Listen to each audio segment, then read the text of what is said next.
maa ngi leen di nuyu di metti lu li ma dul mën a wax ak yéen ci kàllaay mooy ko ci tey parce que dañ ma sas français bi te joxuñu ma déclaration kon ñu jéem rek donc chers compatriotes, au nom du collectif pour la libération des détenus politiques, COLIDEP, j'ai l'honneur de vous décliner la déclaration solennelle. Parce que comme vous le savez, l'objectif de cette rencontre est la conquête d'un droit à la liberté d'expression garanti par la Constitution, droit de la liberté d'opinion garanti par la Constitution. Au nom de ces principes, il n'est pas normal que nos compatriotes soient emprisonnés pour justement avoir exprimé leur opinion.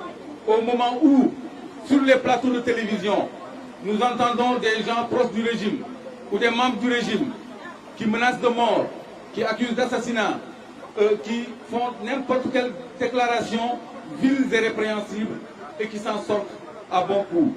Alors que nous, de l'opposition, sommes l'objet de tracts pour la plus petite expression de notre opinion. Cet état de fait, il doit cesser. Parce qu'aucune liberté ne s'acquiert. Toutes les libertés se conquièrent. Elles se conquièrent dans la lutte acharnée et sans concession pour l'obtention de nos droits garantis par la Constitution en son article 8 qui dispose que tout citoyen, je le rappelle toujours, peut exprimer son opinion par la plume, la parole et l'image. Et à ce titre, on ne saurait emprisonner des individus pour ces sujets-là. Nous sommes dans un contexte où se déroule une dictature sans nom. Parce que nous sommes gouvernés par des prévaricateurs, des gens coupables de vol. Je cite par exemple l'ex-ministre des Finances Daouda Diallo qui a signé et avalisé une fausse facture sur un montant de 45 milliards, toute obédience confondue, pour qu'on élargisse le cadre de cette lutte autour des questions de démocratie et de liberté, qui ne serait mettre en présence du maire de Grand Dakar. Donc, toutes ces obédiences politiques doivent se retrouver dans un même cadre pour donner à cette lutte une haute allure. Maintenant, avant que ce cadre auquel je fais appel fasse une dernière et grande démonstration de force ici même, avant le rapport de force final qui sera l'estocade final pour la liberté de nos concitoyens qui sont injustement retenus dans les liens de la détention en lieu et place de ces voleurs de la République qui nous spolient tous les jours et dans un contexte où, vous savez, le rapport de force, il est inévitable. Parce que nous sommes dans un gouvernement qui a pris nos deniers publics pour suréquiper ses forces de l'ordre, pour recruter à tour de bras des éléments dont la légalité peut être remise en cause. Maintenant, nous avons des policiers auxiliaires volontaires. Ça n'a jamais existé. Ce sont ces nervis qu'on recrute, qu'on légalise. Ce sont ces forces de l'ordre qu'on suréquipe, qu'on a contre la population. Une population sans cesse menacée par le président de la République.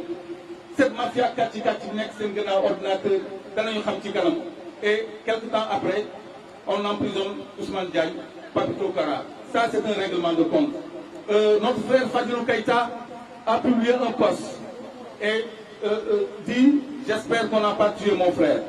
Un membre de l'APR, Batoudegu, a dit pire, a même félicité le général Moussa Fall parce qu'il a dit qu'à l'issue de cette enquête, tous les traîtres seront extirpés de leur maréchaussée par la gendarmerie et faisant fi de la mort de Fulbert Sambou et de DJ Badji. Celui-là, il est en liberté. Vous avez vu Ahmed Soudan Kamara. Plus grave encore, nous avons tous, vous avez tous été menacés de mort par le député Cheikh Seck qui dirait que nous marcherons sur vos cadavres en 2024. Je veux que ce défi soit relevé par tout le monde. Parce qu'il n'est pas normal qu'on menace le peuple de mort. Il a dit qu'il marchera sur nos cadavres en 2024 et qu'ils ne reculeront pas. Avant lui, un certain Mokhtar Diop a dit, s'adressant au ministre de l'Intérieur, que les grenades lacrymogènes sont insuffisants pour venir à bout des opposants. Il faut les ligoter, les enchaîner et les immerger en pleine mer et les laisser à la portée des poissons et que rien n'en ressortira. Donc ça, c'est également une menace de mort garantie par cette impunité dont il se prévaut en disant que rien ne leur en arrivera, ne leur en coûtera. Maintenant, ça veut dire que nous sommes en face d'un régime violent contre son peuple, un régime agresseur contre son peuple, un régime qui torture et qui tue.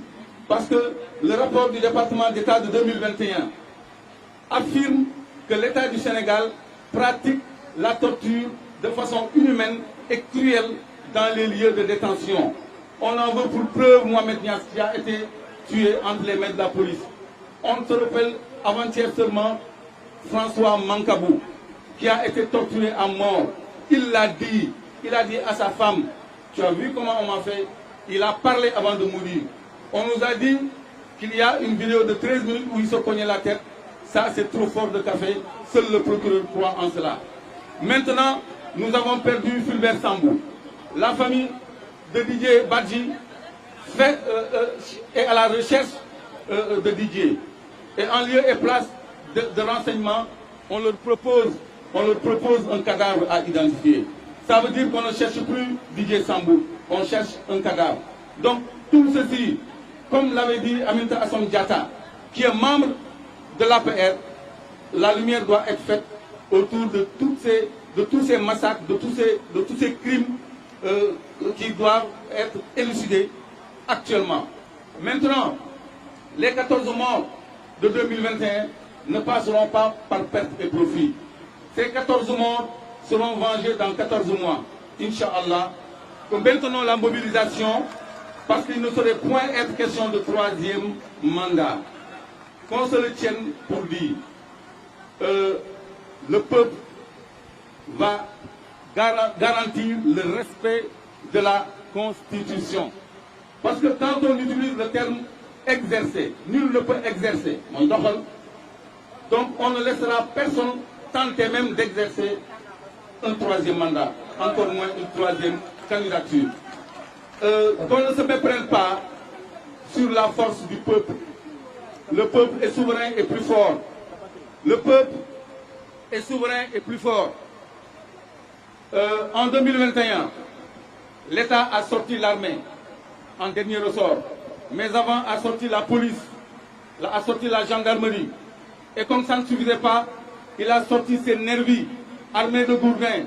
Mais le peuple à main nue est venu à bout de toutes ses forces, au point que le chef de l'État se soit rendu précipitamment à Touba pour négocier une issue de crise heureuse. N'eût été l'intervention du calife, aujourd'hui on ne parlerait plus de ce régime. Il ne semble pas avoir appris, de ces entrefaits qui ne sont pas lointains. Donc, restons mobilisés et soyons convaincus que la force est avec nous, la Constitution est avec nous, le droit est avec nous, il n'y aura pas de troisième mandat et nos détenus politiques seront libérés par A ou par B. Comme je le répète, les libertés ne s'acquièrent pas, elles se conquièrent. Elles se conquièrent dans la lutte, sans concession ni répit, jusqu'à la victoire finale, jusqu'à l'obtention de leur libération, parce que l'injustice et la dictature ne sauraient prospérer dans ce pays. Salam alaikum wa rahmatullahi wa barakatuh.